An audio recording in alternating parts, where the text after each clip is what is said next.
ನಮಸ್ಕಾರ ಎಲ್ಲರಿಗೂ ಮತ್ತು ಅಲೈನ್ ಬುಕ್ಸ್ಗೆ ಸ್ವಾಗತ. ಈ ವಿಡಿಯೋದಲ್ಲಿ ನಾವು ಉತ್ಪಾದನಾ ಘಟಕವನ್ನು ವಿವರವಾಗಿ ನೋಡೋಣ. ಅಲೈನ್ ಬುಕ್ಸ್ನಲ್ಲಿ ನಾವು ಉತ್ಪಾದನಾ ಘಟಕವನ್ನು ಸೇರಿಸಿದ್ದೇವೆ. ಇದು ಬಿಲ್ ಆಫ್ ಮೆಟೀರಿಯಲ್, ಉತ್ಪಾದನೆ, ಅಸೆಂಬ್ಲಿಂಗ್, ಡಿಸೆಂಬ್ಲಿಂಗ್ ಮತ್ತು ಒಟ್ಟು ಉತ್ಪಾದನಾ ಪ್ರಕ್ರಿಯೆ ನಿರ್ವಹಣೆಗೆ ಸಂಬಂಧಿಸಿದ ವಿವಿಧ ವೈಶಿಷ್ಟ್ಯಗಳನ್ನು ಒದಗಿಸುತ್ತದೆ. ಉತ್ಪಾದನಾ ಘಟಕದ ವೈಶಿಷ್ಟ್ಯಗಳನ್ನು ಅನ್ವೇಷಿಸುವ ಮೊದಲು ಕಂಪನಿ ಸೆಟಪ್ ಮೂಲಕ ಕೆಲವು ಸೆಟ್ಟಿಂಗ್ಗಳನ್ನು ನಾವು ಸಂರಚಿಸಬೇಕಾಗಿದೆ. ಕಂಪನಿ ಸೆಟಪ್ನಲ್ಲಿ ಇನ್ವೆಂಟರಿ ಸೆಟಪ್ಗೆ ಹೋಗಿ. ಇನ್ವೆಂಟರಿ ಸೆಟಪ್ ಒಳಗೆ ಎರಡು ಮುಖ್ಯ ಆಯ್ಕೆಗಳು ಇವೆ. ಅವುಗಳನ್ನು ಸಂರಚಿಸಬೇಕಾಗುತ್ತದೆ: ಇಶ್ಯೂ ಪ್ರೊಡಕ್ಷನ್ ಫ್ಲೋರ್ ಮತ್ತು ಪ್ರೊಡಕ್ಷನ್ ಪ್ರಾಸೆಸ್. ಮೊದಲು ಇಶ್ಯೂ ಪ್ರೊಡಕ್ಷನ್ ಫ್ಲೋರ್ ಬಗ್ಗೆ ಮಾತನಾಡೋಣ. ಈ ಸೆಟ್ಟಿಂಗ್ನಲ್ಲಿ ಎರಡು ಆಯ್ಕೆಗಳು ಇವೆ: ಕನ್ಸಂಪ್ಷನ್ ಮತ್ತು ಫ್ಲೋ ಟ್ರಾನ್ಸ್ಫರ್. ಕನ್ಸಂಪ್ಷನ್ ಎಂದರೆ ನೀವು ಉತ್ಪಾದನಾ ಫ್ಲೋರ್ಗೆ ಉತ್ಪನ್ನವನ್ನು ನೀಡಿದಾಗಲೆಲ್ಲ ಸ್ಟಾಕ್ ಸ್ವಯಂಚಾಲಿತವಾಗಿ ಕಡಿಮೆಯಾಗುತ್ತದೆ. ಮತ್ತೊಂದೆಡೆ ನೀವು ಸ್ಟಾಕ್ ತಕ್ಷಣವೇ ಕಡಿಮೆಯಾಗಬಾರದು ಎಂದು ಬಯಸಿದರೆ, ಏಕೆಂದರೆ ವಸ್ತುಗಳು ಈಗಾಗಲೇ ನಿಮ್ಮ ಸ್ಥಳದಲ್ಲಿ ಭೌತಿಕವಾಗಿ ಇವೆ, ನೀವು ಫ್ಲೋ ಟ್ರಾನ್ಸ್ಫರ್ ಆಯ್ಕೆ ಮಾಡಬಹುದು. ಎರಡನೇ ಸೆಟ್ಟಿಂಗ್ ಎಂದರೆ ಪ್ರೊಡಕ್ಷನ್ ಪ್ರಾಸೆಸ್. ಇಲ್ಲಿ ಎರಡು ವಿಧಾನಗಳಿವೆ: ಕ್ಯಾಶ್ ಪೇಸ್ಟ್ ಮತ್ತು ಬಾಂಬ್ ಪೇಸ್ಟ್ ಪ್ರಕ್ರಿಯೆಗಳು. ಈ ಸೆಟ್ಟಿಂಗ್ಗಳನ್ನು ಸಂರಚಿಸಿದ ನಂತರ ಸೆಟಪ್ ಅನ್ನು ಉಳಿಸುವುದನ್ನು ಖಚಿತಪಡಿಸಿಕೊಳ್ಳಿ. ಈಗ ನಾವು ಉತ್ಪಾದನಾ ಘಟಕಕ್ಕೆ ಸಾಗೋಣ. ಮೊದಲ ಆಯ್ಕೆ ಬಿಲ್ ಆಫ್ ಮೆಟೀರಿಯಲ್ ಆಗಿದೆ. ಬಿಲ್ ಆಫ್ ಮೆಟೀರಿಯಲ್ನಲ್ಲಿ ನಿರ್ದಿಷ್ಟ ಪ್ರಮಾಣದ ಅಂತಿಮ ಉತ್ಪನ್ನವನ್ನು ತಯಾರಿಸಲು ಅಗತ್ಯವಿರುವ ಕಚ್ಚಾ ವಸ್ತುಗಳ ಮಾಹಿತಿ ಇದೆ. ಮೂಲತಃ ನೀವು ಮಾಡಬೇಕಾದದ್ದು ವಿವರಣೆಯನ್ನು ನೀಡುವುದು, ನಿಮ್ಮ ಅಂತಿಮ ವಸ್ತುವನ್ನು ಆಯ್ಕೆ ಮಾಡುವುದು ಮತ್ತು ಮೂಲ ಪ್ರಮಾಣವನ್ನು ನಿರ್ಧರಿಸುವುದು. ಉದಾಹರಣೆಗೆ, ನೀವು ಒಂದು ಘಟಕ ಅಂತಿಮ ವಸ್ತುವನ್ನು ತಯಾರಿಸುತ್ತಿದ್ದರೆ, ಆ ಒಂದು ಘಟಕವನ್ನು ತಯಾರಿಸಲು ಎಷ್ಟು ಕಚ್ಚಾ ವಸ್ತು ಬೇಕು ಎಂಬುದನ್ನು ನೀವು ನಿರ್ಧರಿಸಬೇಕು. ಇದಲ್ಲದೆ ಈಗಿರುವ ಬಿಲ್ ಆಫ್ ಮೆಟೀರಿಯಲ್ ಬಾಂಬ್ನಿಂದ ನಕಲಿಸುವ ಆಯ್ಕೆಯೂ ಇದೆ. ನೀವು ಉಪ ಉತ್ಪನ್ನಗಳು ಮತ್ತು ಅವುಗಳ ಪ್ರಮಾಣಗಳನ್ನು ಕೂಡ ನಿರ್ಧರಿಸಬಹುದು. ಉಪ ಉತ್ಪನ್ನಗಳು ಎಂದರೆ ಉತ್ಪಾದನೆಯ ಸಮಯದಲ್ಲಿ ಉಂಟಾಗುವ ಸ್ಕ್ರ್ಯಾಪ್ ಅಥವಾ ವ್ಯರ್ಥ ವಸ್ತುಗಳು. ನೀವು ಬಾಂಬ್ ರಚಿಸುವಾಗ ಉಪ ಉತ್ಪನ್ನ ವಸ್ತುಗಳನ್ನು ಉಲ್ಲೇಖಿಸಬಹುದು. ಇದರಿಂದ ಉತ್ಪಾದನೆ ಅಥವಾ ಅಸೆಂಬ್ಲಿ ಸಮಯದಲ್ಲಿ ಆ ವಸ್ತುಗಳ ಸ್ಟಾಕ್ ಸ್ವಯಂಚಾಲಿತವಾಗಿ ಹೆಚ್ಚುತ್ತದೆ. ಅನಂತರ ನೀವು ಮೂಲ ಪ್ರಮಾಣಕ್ಕೆ ಸಂಬಂಧಿಸಿದ ಮೇಲ್ವಿಚಾರಣಾ ವೆಚ್ಚಗಳನ್ನು ನಮೂದಿಸಬಹುದು. ಉದಾಹರಣೆಗೆ, ಒಂದು ಘಟಕವನ್ನು ತಯಾರಿಸಲು ₹100 ವೆಚ್ಚವಾಗುತ್ತದೆ ಎಂದರೆ ಆ ಮೊತ್ತವನ್ನು ಇಲ್ಲಿ ನಮೂದಿಸಬಹುದು. ಇದು ಉತ್ಪಾದನೆ ಅಥವಾ ಅಸೆಂಬ್ಲಿ ಸಮಯದಲ್ಲಿ ವೆಚ್ಚವನ್ನು ಸ್ವಯಂಚಾಲಿತವಾಗಿ ಲೆಕ್ಕಹಾಕಲು ಸಹಾಯ ಮಾಡುತ್ತದೆ. ಅದಾದ ನಂತರ ನೀವು ಪೂರ್ಣಗೊಂಡ ವಸ್ತುವಿನ ಮೂಲ ಪ್ರಮಾಣವನ್ನು ತಯಾರಿಸಲು ಅಗತ್ಯವಿರುವ ಎಲ್ಲಾ ಕಚ್ಚಾ ವಸ್ತುಗಳನ್ನು ಆಯ್ಕೆ ಮಾಡಬೇಕು. ಹೆಚ್ಚುವರಿಯಾಗಿ ನೀವು ಈ ಗ್ರಿಡ್ ಅನ್ನು ನಿಮ್ಮ ಅಗತ್ಯಗಳಿಗೆ ಅನುಗುಣವಾಗಿ ಕಸ್ಟಮೈಸ್ ಮಾಡಬಹುದು.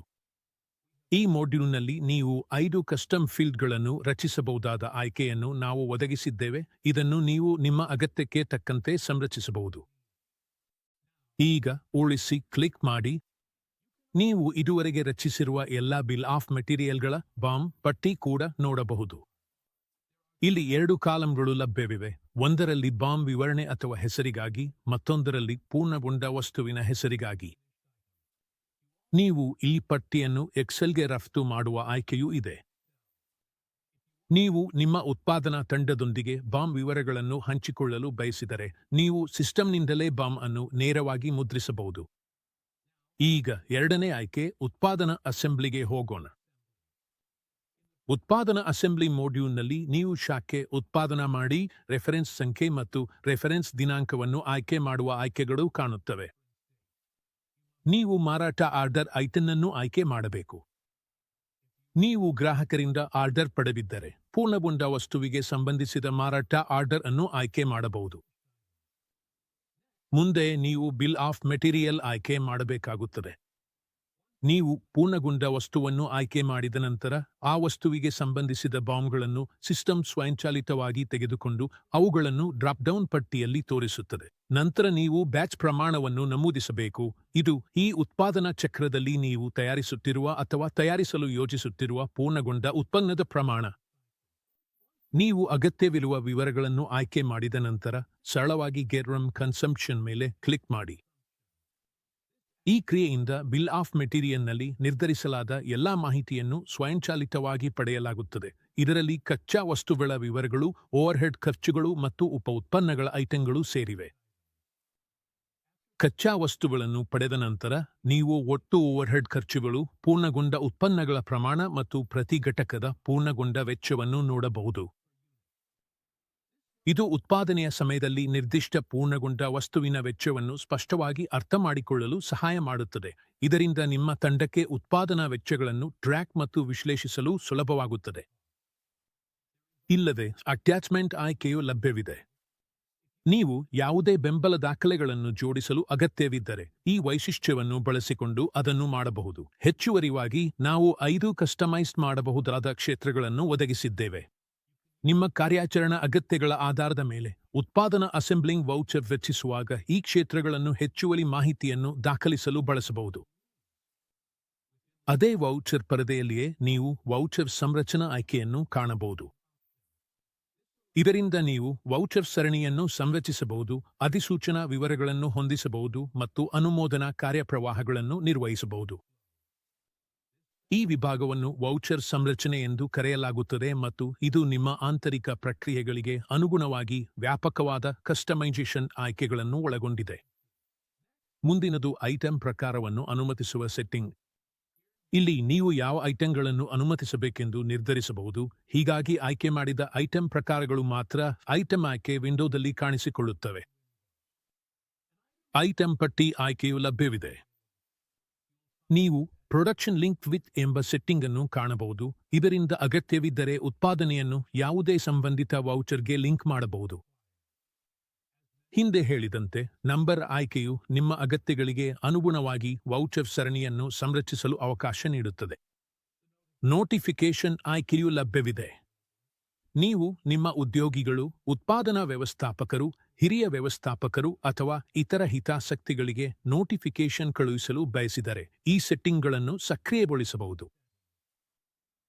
ನಾವು 3 ಸಂವಹನ ವಿಧಾನಗಳನ್ನು ಒದಗಿಸುತ್ತೇವೆ: ಇಮೇಲ್, SMS ಮತ್ತು ವಾಟ್ಸಾಪ್. ನೀವು ಅವುಗಳನ್ನು ನಿಮ್ಮ ಇಚ್ಛೆಯಂತೆ ಸಂರಚಿಸಬಹುದು. ನಾವು ಅನುಮೋದನಾ ನಿರ್ವಹಣಾ ಕಾರ್ಯಕ್ಷಮತೆಯನ್ನು ಸೇರಿಸಿದ್ದೇವೆ. ಇದು ಮೇಕರ್ ಚೆಕ್ಕರ್ ಸಂಪ್ರದಾಯದ ಆಧಾರಿತವಾಗಿದೆ. ನೋಂದಣಿಯನ್ನು ಸೂಚಿಸುವ ವ್ಯಕ್ತಿಯನ್ನು ಮೇಕರ್ ಎಂದು ಕರೆಯಲಾಗುತ್ತದೆ. ಅವರು ಅದನ್ನು ಸಲ್ಲಿಸಿದ ನಂತರ ಮತ್ತೊಬ್ಬ ವ್ಯಕ್ತಿ ಅಂದರೆ ಚೆಕ್ಕರ್ ಅದನ್ನು ಅನುಮೋದಿಸಬೇಕು. ನೋಂದಣಿ ಅನುಮೋದನೆಯಾದ ನಂತರ ಮಾತ್ರ ಅದು ನಿಮ್ಮ ಪುಸ್ತಕಗಳಲ್ಲಿ ಪ್ರತಿಬಿಂಬಿಸುತ್ತದೆ. ಅದುವರೆಗೆ ಅದು ಬಾಕಿ ಸ್ಥಿತಿಯಲ್ಲಿ ಉಳಿಯುತ್ತದೆ. ಈಗ ಮುಂದಿನ ಆಯ್ಕೆ ಡಿಸ್ಅಸೆಂಬ್ಲಿಗೆ ಸಾಗೋಣ. ಡಿಸ್ಅಸೆಂಬ್ಲಿಯನ್ನು ನೀವು ಪೂರ್ಣಗೊಂಡ ಉತ್ಪನ್ನವನ್ನು ಬೇರ್ಪಡಿಸಬೇಕಾದಾಗ ಬಳಸಲಾಗುತ್ತದೆ. ನಾನು ನಿಮಗೆ ಒಂದು ಉದಾಹರಣೆ ನೀಡುತ್ತೇನೆ. ಹೆಚ್ಚು ಸ್ಪಷ್ಟತೆಗೆ ನಾವು ಒಂದು ಪೂರ್ಣಗೊಂಡ ವಸ್ತುವನ್ನು ರಚಿಸಿದ್ದೇವೆ ಎಂದು ಹೇಳೋಣ. ಉದಾಹರಣೆಗೆ ಬ್ಯಾಟರಿ ಮತ್ತು ಇತರ ಭಾಗಗಳನ್ನು ಬಳಸಿ ಅಸೆಂಬಲ್ ಮಾಡಿದ ಮೊಬೈಲ್ ಫೋನ್. ಉತ್ಪಾದನಾ ಪ್ರಕ್ರಿಯೆಯಲ್ಲಿ ನಾವು ಈ ಭಾಗಗಳನ್ನು ಸೇರಿಸಿ ಅಂತಿಮ ಉತ್ಪನ್ನವನ್ನು ಸೃಷ್ಟಿಸುತ್ತೇವೆ. ಆದರೆ ಆರ್ಡರ್ ರದ್ದಾದರೆ ಅಥವಾ ನೀವು ಉತ್ಪಾದನೆಯನ್ನು ಮುಂದುವರಿಸದಿರಲು ನಿರ್ಧರಿಸಿದರೆ ಡಿಸ್ಅಸೆಂಬ್ಲಿ ಆಯ್ಕೆಯನ್ನು ಬಳಸಿಕೊಂಡು ಈ ಪ್ರಕ್ರಿಯೆಯನ್ನು ಹಿಮ್ಮೆಟ್ಟಿಸಬಹುದು. ಡಿಸ್ಅಸೆಂಬ್ಲಿ ಮಾಡಿದರೆ ಕಚ್ಚಾ ವಸ್ತುಗಳ ಸ್ಟಾಕ್ ಹೆಚ್ಚುತ್ತದೆ ಮತ್ತು ಪೂರ್ಣಗೊಂಡ ವಸ್ತುವಿನ ಸ್ಟಾಕ್ ಕಡಿಮೆಯಾಗುತ್ತದೆ.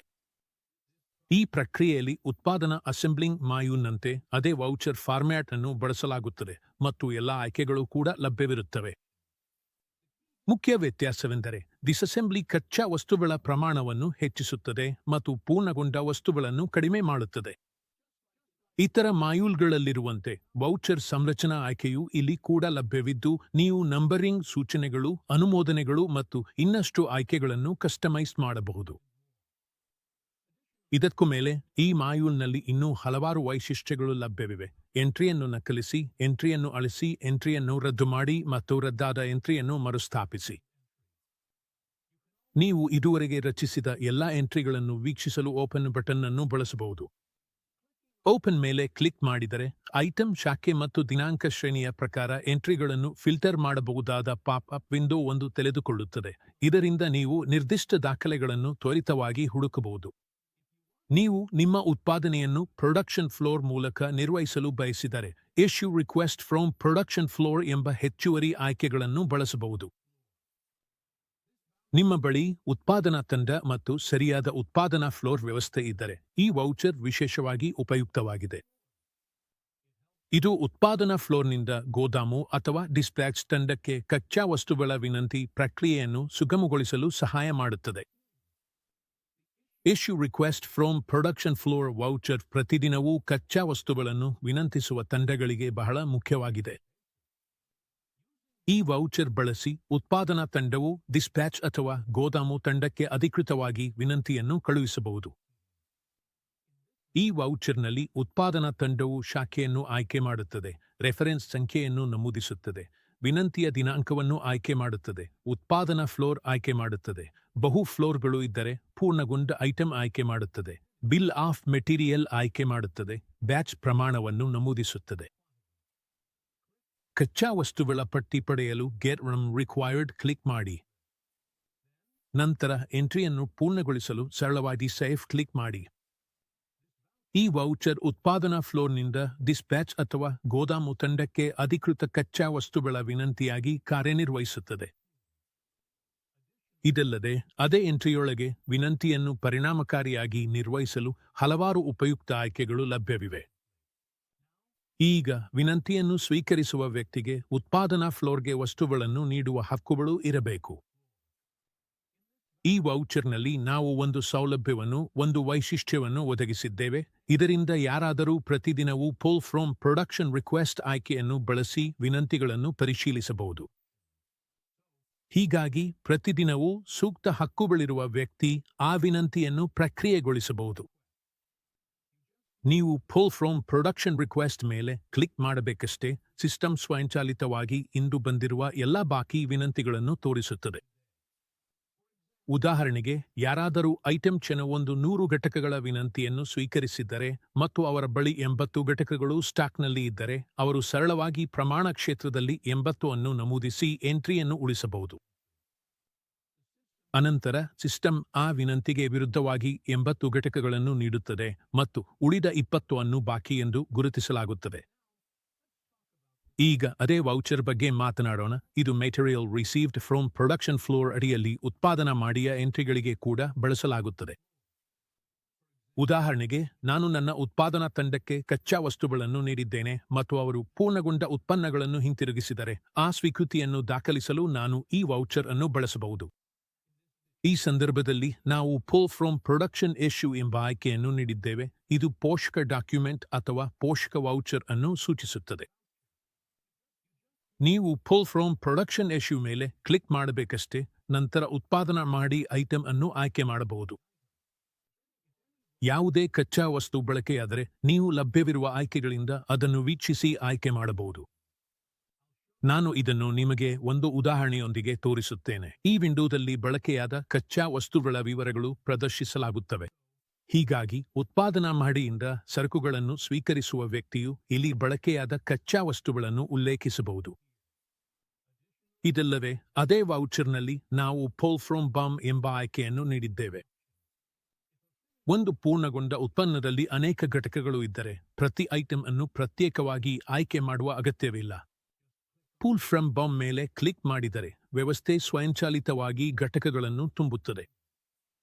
ನಾವು ಆಯ್ಕೆ ಮಾಡಿರುವ ಐಟಂ ಅಂದರೆ ಪೂರ್ಣಗೊಂಡ ಉತ್ಪನ್ನ ಅಲ್ಲಿ ಇದೆ. ಈ ಉತ್ಪನ್ನಕ್ಕೆ ಸಂಬಂಧಿಸಿದಂತೆ ಬಿಲ್ ಆಫ್ ಮೆಟೀರಿಯಲ್ನಲ್ಲಿರುವ ಎಲ್ಲಾ ಕಚ್ಚಾ ವಸ್ತುಗಳು ಸ್ವಯಂಚಾಲಿತವಾಗಿ ಅಲ್ಲಿ ತರಲಾಗುತ್ತವೆ. ಹಾಗೆ ಅಟ್ಯಾಚ್ಮೆಂಟ್ ಮತ್ತು ಇತರ ಕ್ಷೇತ್ರಗಳಿಗಾಗಿ ಇದೇ ಆಯ್ಕೆಗಳು ಇಲ್ಲಿ ಲಭ್ಯವಿವೆ. ಇದನ್ನು ಈಗ ಉಳಿಸಿ. ಹೀಗಾಗಿ ನೀವು ನಿಮ್ಮ ಉತ್ಪಾದನಾ ಮಾಡಿ ಆಧಾರಿತ ಉತ್ಪಾದನೆಯನ್ನು ಈ ರೀತಿ ನಿರ್ವಹಿಸಬಹುದು. ಮತ್ತು ಅದೇ ಎಂಟ್ರಿಯಲ್ಲಿ ನಾವು ಕೆಲವು ಹೆಚ್ಚುವರಿ ಆಯ್ಕೆಗಳನ್ನು ನೀಡಿದ್ದೇವೆ. ನಾನು ವಿವರಿಸುತ್ತೇನೆ. Watch configuration. ನೀವು ಕಾಲಂಗಳನ್ನು ಕಸ್ಟಮೈಸ್ ಮಾಡಬಹುದು. ಈ ನಿರ್ದಿಷ್ಟ ಗ್ರಿಡ್ ಅನ್ನು ಅಗತ್ಯಕ್ಕೆ ಅನುಗುಣವಾಗಿ ಕಸ್ಟಮೈಸ್ ಮಾಡಬಹುದು. ನೀವು ಯಾವುದೇ ಕಾಲಂ ಸೇರಿಸಲು ಅಥವಾ ತೆಗೆದುಹಾಕಲು ಬಯಸಿದರೆ ಈ ಚೂಸ್ ಕಾಲಂ ಆಯ್ಕೆಯನ್ನು ಬಳಸಬಹುದು. ಅದೇ ರೀತಿ ಕಾಪಿ ಪೇಸ್ಟ್ ಆಯ್ಕೆಯು ಅಲ್ಲಿ ಲಭ್ಯವಿದೆ. ಗ್ರಿಡ್ ಅನ್ನು ಕಾಪಿ ಮಾಡಿ ಮತ್ತು ಪೇಸ್ಟ್ ಮಾಡಿ. ನೀವು ಯಾವುದೇ ವೌಚರ್ನಿಂದ ಯಾವುದೇ ಡೇಟಾವನ್ನು ಕಾಪಿ ಮಾಡಬೇಕಾದರೆ ನೀವು ಅದನ್ನು ಇಲ್ಲಿ ಸರಳವಾಗಿ ಪೇಸ್ಟ್ ಮಾಡಬಹುದು. ಫಾವ್ ಆಯ್ಕೆಯು ಇಲ್ಲಿ ಲಭ್ಯವಿದೆ. ನೀವು ಕೆಲವು ವಿವರಗಳನ್ನು ರಚಿಸಲು ಅಥವಾ ನಿರ್ವಹಿಸಲು ಬಯಸಿದರೆ ನೀವು ಅನೇಕ ಬಾಂಡ್ಗಳನ್ನು ರಚಿಸಬಹುದು. ಸರಿ. ಹಾಗಾದರೆ ಈಗ ಉತ್ಪಾದನಾ ಮಾಡ್ಯೂಲ್ನಲ್ಲಿಯೇ ನಾವು ಕಾಜು ವ್ಯವಹಾರದಲ್ಲಿರುವವರಿಗೆ, ಉದಾಹರಣೆಗೆ ಕಾಜು ತಯಾರಿಕೆ, ಕಾಜು ಯೋಜನೆ ಮತ್ತು ಅವರು ನಿರ್ವಹಿಸಬೇಕಾದ ಎಲ್ಲಾ ವಿಷಯಗಳಿಗೆ ಪ್ರತ್ಯೇಕ ಮಾಡ್ಯೂಲ್ ನೀಡಿದ್ದೇವೆ. ಅದರಿಗಾಗಿ ನಾವು ಪ್ರತ್ಯೇಕ ಆಯ್ಕೆಯನ್ನು ನೀಡಿದ್ದೇವೆ. ಈ ಆಯ್ಕೆಗೆ ನೀವು ಇನ್ವೆಂಟರಿ ಸೆಟಪ್ನಡಿಯಲ್ಲಿ ಕಂಪನಿ ಸೆಟಪ್ಗೆ ಹೋಗಬೇಕು. ಇನ್ವೆಂಟರಿ ಸೆಟಪ್ನಲ್ಲಿ ಉತ್ಪಾದನಾ ಪ್ರಕ್ರಿಯೆ ಅಂದರೆ ಕಾಜು ಆಯ್ಕೆ ಮಾಡಲಾಗಿದೆ ಎಂಬುದನ್ನು ಖಚಿತಪಡಿಸಿಕೊಳ್ಳಿ. ಸರಿ. ಹಾಗಾದರೆ ನೀವು ಅಲ್ಲಿ ಕಾಜು ಆಯ್ಕೆ ಮಾಡಿ ಉಳಿಸಿದರೆ ಕಾಜು ಪ್ರೊಸೆಸಿಂಗ್ ಎಂಬ ಹೆಸರಿನಲ್ಲಿ ಅನೇಕ ಆಯ್ಕೆಗಳು ಸಕ್ರಿಯವಾಗಿರುವುದನ್ನು ನೀವು ನೋಡಬಹುದು. ಹಾಗಾದರೆ ಕಾಜು ಪ್ರೊಸೆಸಿಂಗ್ನಲ್ಲಿ ನಾವು ಯೋಜನೆ, ಕುದಿಸುವುದು, ಕತ್ತರಿಸುವುದು, ತೇವಾಂಶ, ಸಿಪ್ಪೆ ತೆಗೆದುಹಾಕುವುದು ಮತ್ತು ನ್ಯಾನೋ ಗ್ರೇಡಿಂಗ್ ಆಯ್ಕೆಗಳು ನೀಡಿದ್ದೇವೆ ಎಂಬುದನ್ನು ನೀವು ನೋಡಬಹುದು. ಸರಿ. ಹಾಗಾದರೆ ಮೊದಲ ಆಯ್ಕೆ ಕಾಜು ಉತ್ಪಾದನಾ ಯೋಜನೆ. ಈ ಆಯ್ಕೆಯಲ್ಲಿ ಎಲ್ಲ ಆಯ್ಕೆಗಳು ಲಭ್ಯವಿವೆ ಎಂಬುದನ್ನು ನೀವು ನೋಡಬಹುದು. ಕಾಜು ಯೋಜನೆ ಸಮಯದಲ್ಲಿ ನೀವು ಯಾವ ರೀತಿಯ ದಾಖಲೆಗಳನ್ನು ನಿರ್ವಹಿಸಬೇಕು ಎಂದು ನಿರ್ಧರಿಸಬೇಕು. ಹಾಗಾದರೆ ಇಲ್ಲಿ ನೀವು ನೋಡಬಹುದು ಶಾಖೆ, ಐಟಂ, ಲಾಟ್ ಸಂಖ್ಯೆ, ಪಾರ್ಟಿ, ಮೂಲ ದೇಶ, ಯೋಜಿತ ಪ್ರಮಾಣ, ಕತ್ತರಿಸುವ ವಿಭಾಗದ ತುಂಡುಗಳು, ಸಿಪ್ಪೆ ತೆಗೆದುಹಾಕುವ ವಿಭಾಗದ ತುಂಡುಗಳು. ಎಲ್ಲಾ ವಿಷಯಗಳು ಇಲ್ಲಿ ಲಭ್ಯವಿವೆ. ಶೇಕಡಾವಾರು, ತೂಕ ಶೇಕಡಾವಾರು, ನಿರೀಕ್ಷಿತ ಉತ್ಪಾದನೆ ಮತ್ತು ಅಂತಿಮ ಉತ್ಪಾದನೆ. ಎಲ್ಲಾ ಕ್ಷೇತ್ರಗಳು ಲಭ್ಯವಿದೆ. ಅದೇ ವೌಚರ್ನಲ್ಲಿ ನಾವು ಅಟ್ಯಾಚ್ಮೆಂಟ್ ಆಯ್ಕೆಯನ್ನು ನೀಡಿದ್ದೇವೆ. ನೀವು ಇಲ್ಲಿ ಯಾವುದೇ ಚಿತ್ರ ಅಥವಾ ಡಾಕ್ಯುಮೆಂಟ್ ಅನ್ನು ಅಟ್ಯಾಚ್ ಮಾಡಬಹುದು. ಅದೇ ವೌಚರ್ನಲ್ಲಿ ನಾವು ಕಾನ್ಫಿಗರೇಷನ್ ಆಯ್ಕೆಯನ್ನು ಒದಗಿಸಿದ್ದೇವೆ. ಕಾನ್ಫಿಗರೇಷನ್ ಮೂಲಕ ನಮ್ಮ ಇತರ ವೌಚರ್ಗಳಲ್ಲಿ ಲಭ್ಯವಿರುವ ಎಲ್ಲ ಆಯ್ಕೆಗಳು ಮತ್ತು ಡೇಟಾಗಳನ್ನು ನೀವು ಪ್ರವೇಶಿಸಬಹುದು. ಉದಾಹರಣೆಗೆ ಸಾಮಾನ್ಯ ಸಂಖ್ಯೆಗಳು, ಸೆಟ್ಟಿಂಗ್ ಸಂಖ್ಯೆಗಳು, ನೋಟಿಫಿಕೇಶನ್ ಕಳುಹಿಸುವುದು ಮತ್ತು ಅನುಮೋದನಾ ನಿರ್ವಹಣೆ.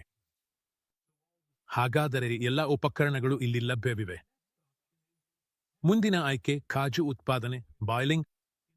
ಇದರಲ್ಲಿ ನೀವು ಬಾಯ್ಲರ್ ಅನ್ನು ನೋಡಬಹುದು. ನೀವು ಸಂಖ್ಯೆಯನ್ನು ಆಯ್ಕೆ ಮಾಡಬೇಕು. ಪಾರ್ಟಿ, ಮೂಲ ದೇಶವೂ ಲಭ್ಯವಿದೆ. ಲೋಡ್ ಪ್ರಮಾಣ, ಔಟ್ಪುಟ್ ಪ್ರಮಾಣ ಮತ್ತು ಓಪನ್ ಒರಿಜಿನ್ ನಂತರ ಪ್ರಮಾಣ. ಸರಿ. ಹಾಗಾದರೆ ನಾವು ಎಲ್ಲಾ ವಿವರಗಳನ್ನು ನಮೂದಿಸಬೇಕು. ಅಟ್ಯಾಚ್ಮೆಂಟ್ ಆಯ್ಕೆಯೊಂದಿಗೆ ನೀವು ಸಂಬಂಧಿತ ಫೈಲ್ಗಳನ್ನು ಅಪ್ಲೋಡ್ ಮಾಡಬಹುದು.